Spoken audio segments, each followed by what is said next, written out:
Got a great show for you today. First and foremost, congratulations to you long-suffering New York Giant fans. I'm not going to lie to you. I'm envious of the big W that you had in Tennessee. I don't care how it happened. I don't care if Bullock makes that kick. You're all crying in your Cheerios today. He did not make the kick. You get the W, and I and Evan have no idea what it's like to win a game in September. So congratulations to Brian Daboll. Eric gets off to a really good start at 1-0. Meanwhile, us long-suffering New York Jet fans, frankly, got more of the same. And if the Jets don't like hearing it, we're going to say it anyway. It's just the same old Jets. Good afternoon, Evan. How are you today, kid? Just because I'm not singing along doesn't mean I don't agree with that. I know. Evan is here in spirit. But, it's rare in this town for us to want to focus on the positive. That's just not the kind of place New York is. But I think it's warranted. And as much as the New York Giants weren't great, as much as Daniel Jones threw an absolutely unacceptable interception focused on Saquon in the left side of the end zone, they found a way to win.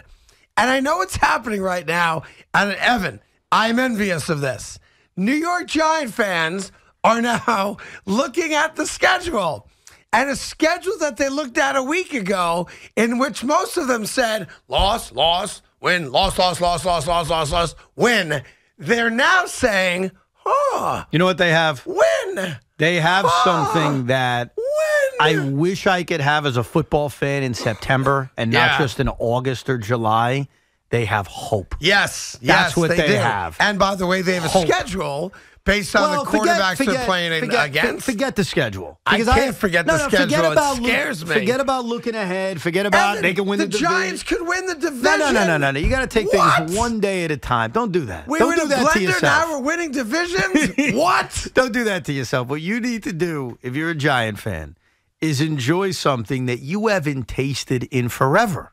A winning record? A winning record, okay. Yes. All right. And here, more than anything, the New York Giants won a football game that I've watched them lose for 5 years. How many times have we seen the New York Giants in the last second, whether it's Jake Elliott, whether it's Graham Gano before he was a Giant from like 62 yards when he was on Carolina. The Elliott was the eagle kick, right? No, that was Carolina. Jake Elliott was Philadelphia. Yeah. How many times have we seen the New York Giants lose a game? The Washington game last year, in which you thought you won. With the Dexter Lawrence, right? But wait a second. Oh, wait, hold on. Offsides. Let's kick again. Yeah. How many times, and there's a number on this, I think it's 5 times in the last 4 years, have they lost a game at the end of regulation in which it's a kick that sends you home, and it's about damn time. This is the way I think a Giant fan would feel. It's about damn time that something happens that actually goes your way. So let's just play that out for a second. Daboll goes for 2, gives Saquon Barkley all the credit. He finds a way to get in the end zone. All right, Giants are up. Everyone's going crazy. Minute to go. Let's not discount the fact, just for a second, that Ryan Tannehill, in field goal range, like your Giants defense didn't exist. Now, also a brutal defensive hold call. Yeah, two of them, right? On third downs, yeah. Bullock lines up for the game-winning field goal. I just wanted, let's make sure with all the Giant enthusiasm today, that is properly placed. I get it. I'm envious of it. So I don't want to bring any Giant fan down today, but I want you to be real. I want you to be transparent. I'd like you to be honest. When Bullock lines up for the field goal, I know what you're saying. These sons of bitches. I can't believe we let Tannehill come right down the field in 40 seconds, whatever it was. Sure. And here we go. We're going to lose another heartbreaker. You're cursing out Darnay Holmes for allowing Kyle Phillips to get open down the sideline. You're pissed off at Darnay Holmes and Calitro for the defensive holds. Yeah, I assume that you're expecting this is going to end the way a lot of games have ended over the last 5 years. At the horn, a game-winning field goal in which you're going to regret a play or two that led to that. Absolutely. Now, there is a sidebar to the Giants winning in the manner that they won, I think at least, right? And it's, you actually brought it up in my office, but it is a legitimate sidebar that I think Giant fans have to at least be open-minded enough to have the conversation about, because man, oh man, didn't Saquon Barkley look amazing yesterday? He looked like the rookie Saquon Barkley. He had his burst. He had speed. He made guys miss. He wasn't afraid of contact. He almost initiated contact. And maybe, more importantly than anything else, he ran the quote-unquote tough yards, namely the two-point conversion. That's a man running. That's not a boy running. That is a man. So I'm sorry to be the guy that has to ask the question. I'm hoping Evan is consistent with his answer, as he was in my office about a half hour ago. Oh, yeah. So I'm going to ask the question. Yes. And I want you to answer it, okay? Yes. When do you trade him? Okay. First of all, when I brought that up to you, I said to you, when do you trade him? at some point in this season, we're going to have that discussion. If he stays healthy, you are. Do you really want to do that after week one, you want to when enjoy there's it? hope in the air, when you're 1-0, when Cooper Rush is the quarterback now for Dallas, when Philadelphia looked flawed, when all of a sudden you are convincing yourself you have a shot? Maybe now's not the right time, but I remember saying this before the season. Even with a monster year from Saquon Barkley, and he's off to that start, because he was tremendous in week one. It's the best we've seen from Saquon in years.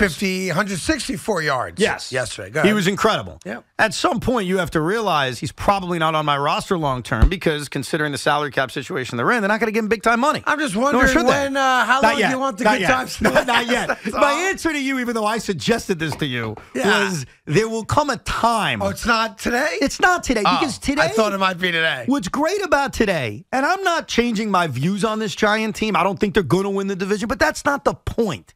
The point of today is you have hope. Yeah. The point of today is, for the first time in 6 years, you won in week one. Well, not just and that, you can Evan. dream about where this season is going. I think, there are a lot of different ways to win. Now, the Giants, listen, they got lucky yesterday because Bullock missed the kick.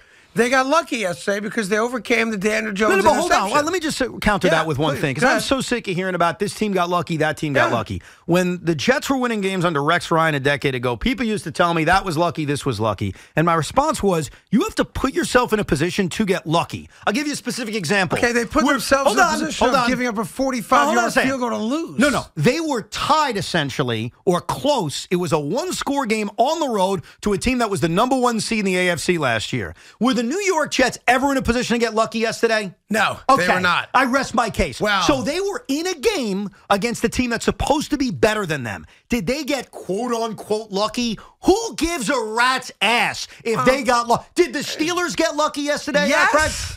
Then who cares? Of course they did. They McPherson won. missed an extra point and a field goal, the best kicker in football. And you know what? They got lucky when yesterday. you read the standings this morning, that's okay. It doesn't count as luck or I know, unluck. but you can still have the conversation. It doesn't change the specter of being 1-0. Yeah, but what about all the... let's be honest, that Bullock missed a 47-yard kick. Craig, here's what annoys me about this. And it's not about the Giants. It's about every team in football. It's about the Jets. It's about whomever. You don't like the concept of getting lucky. Okay. When the New York Giants lost last year to Washington in a game that really killed their season, okay? That was the game that killed their season. Yeah. Did we bemoan? Oh, they were just unlucky. Oh, they should have won. They didn't win. They lost. And it didn't matter that they were unlucky or there was a call that could have gone either way. They lost because, as you taught me many years ago, go ahead. There are winners, and there are losers. And yesterday in Tennessee, against a team that I didn't think they were going to win, I own it. I own that. I mean, let's be honest. They Nobody won. thought the Giants were going to win. Even diehard Giant fans didn't think they were going to win. But to the, give them credit, they won. And like you always say, a month from now, no one's going to remember how you won. They're just going to know that you have a win on your belt. And one win sometimes becomes two. Two can become three. And all of a sudden, Giant fans who for the last 5 years have had no hope at all, kind of like us Jet fans, suddenly appear to have some hope. And hope is a tangible, living, breathing thing. And I have no idea what it's like. Exactly. I wish I did. I wish that we made that field goal to make it 3-3, because I would have said, oh, okay, 3-3. Yeah.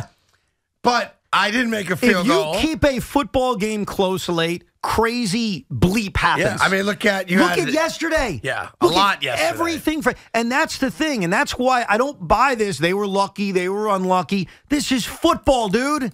Yeah, the but you Giants can still be lucky. Oh, it doesn't matter though. Like They I do won. think Pittsburgh was lucky. McPherson missed an extra point and a field goal. But you know what? Lucky. Unlucky. You want to say they were unlucky losing to Washington last year? Here's what I'd say. Their season was derailed from that moment on.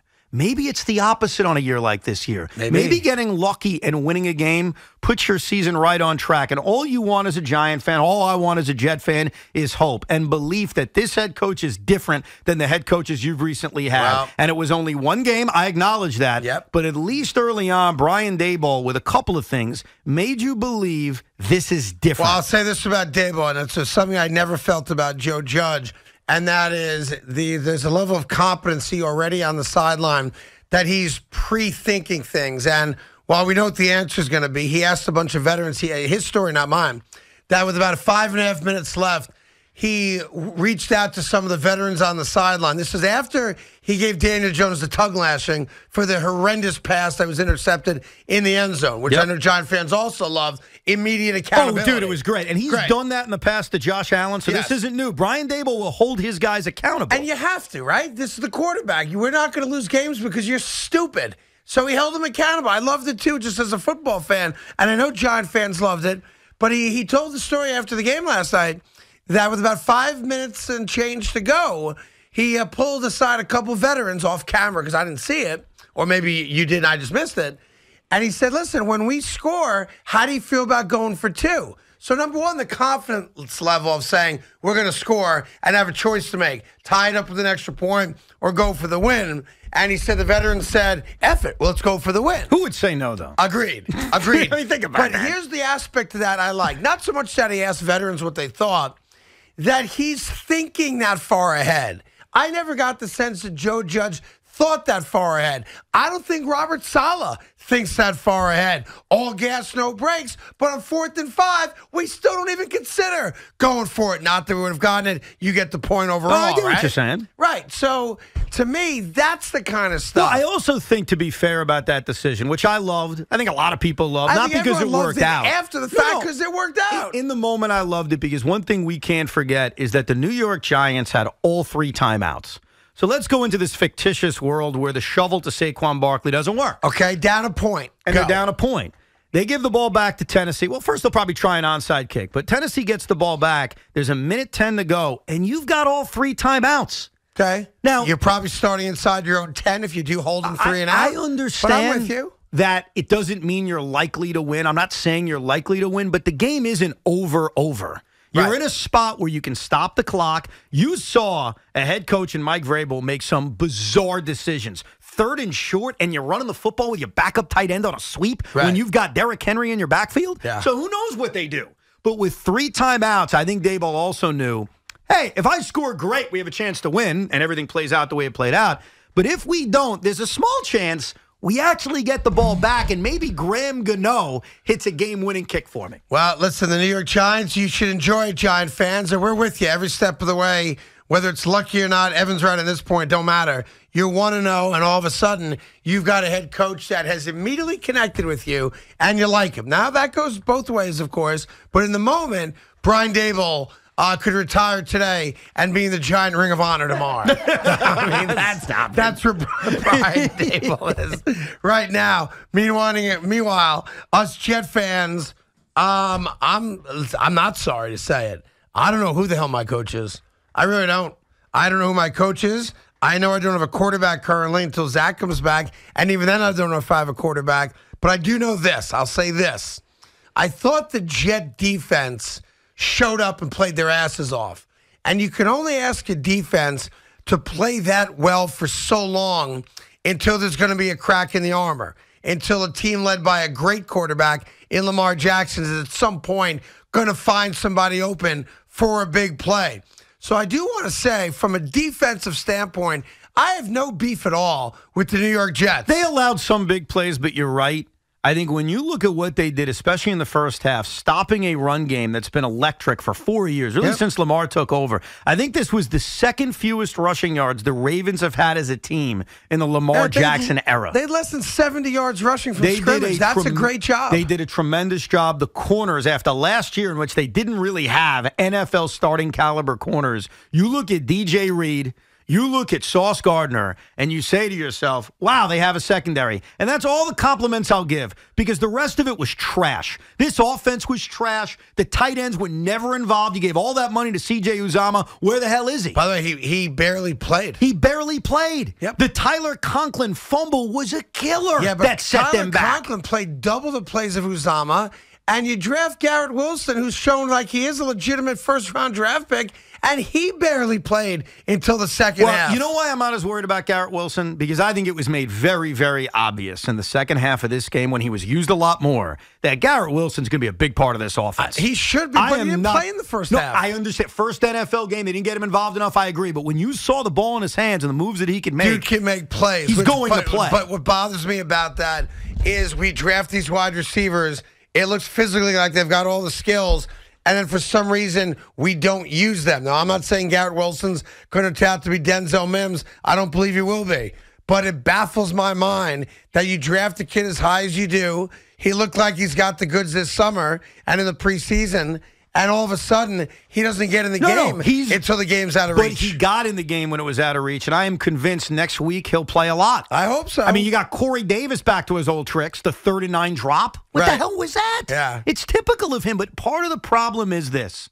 Joe Flacco has a name that we remember, a name that I guess we respect because he won a Super Bowl a decade ago. Joe Flacco stinks. He's a statue. George Fant did not play well at left tackle. Hopefully things will get better. I understand. He's been bouncing back and forth between the right and the left side. Well, you know what, George? Go play better. Right. All right, I get you pissed about it. Go play better. Yeah.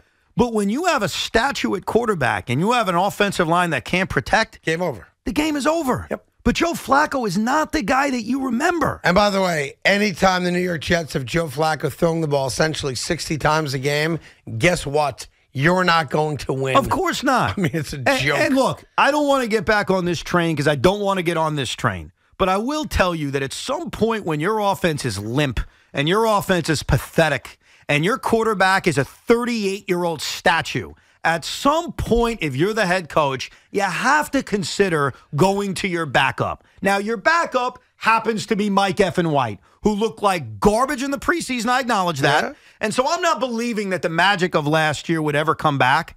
But what is Joe Flacco? What is he, Craig? Can we play Streveler? Can we get him in the game? He knows how to win. He knows how to move. He knows how to close out games. Listen, we got a lot to do. We will get to the Mets and Yankees, who had great weekends, not good weekends, great weekends a little later on in the show for sure. The Yankees are off tonight. That's what the guys keep telling me. Okay, Cubbies and Mets at 7:10. And, of course, you have the final game, week 1 of the NFL season. I believe that's here on the Fan at 8:15. Broncos and Seahawks. So all good in the hood. 877-337-6666. But think about where we are just for a moment. The New York Giants a week ago, heck, 3 days ago, the New York Giants at best are going to be a third-place team in the NFC East. And then all of a sudden, Dak Prescott gets hurt, breaks his thumb. He's out for 6 to 8 weeks, and they look terrible with him, let alone how bad they're going to be without him. Awful. And now the Giant fan sees the possibility of maybe, just maybe, we don't take the Commodores seriously. The Cowboys don't have a quarterback. And the Eagles' defense let up like 50 points to the Lions yesterday, albeit in a win. Could the Giants do the unthinkable? Could the Giants win the NFC? What? Yesterday we were in a blender. Today, the Giants are winning the NFC. What?